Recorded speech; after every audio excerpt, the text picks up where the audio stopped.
What kind of jazz you listening to? Stupid or boring? It's Mark Maron's podcast. He does cool interviews with really interesting people. This guy interviewed Krusty? The Simpsons featured podcasting and Mark Maron on their show over the weekend. Krusty the Clown was interviewed in Mark Maron's garage.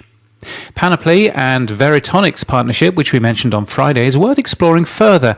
It includes some research on ads, saying announcer-read spots appear to perform 61% better than host-read spots.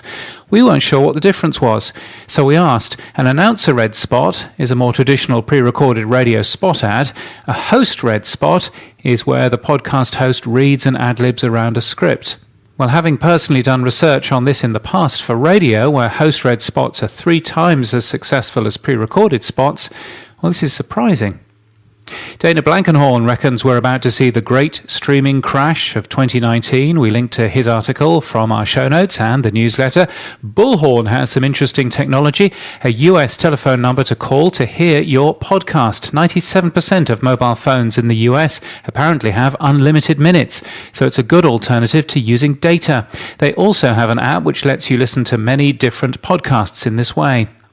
Quite a different looking podcast app has just been released in beta. It's called Magnus Rush, and it attempts to fix many issues that podcasters face with some interesting ideas. And we link to a long article about PodCon 2 from the Pod Report. Turns out that running events is hard. In our podcast section, in our show notes and our newsletter, we mentioned The Quickie. It launched today, but it isn't the first Australian daily news podcast, even though we might have thought so on Friday.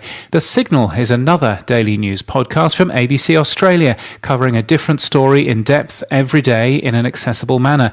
We enjoyed Friday's episode about the challenges to Donald Trump.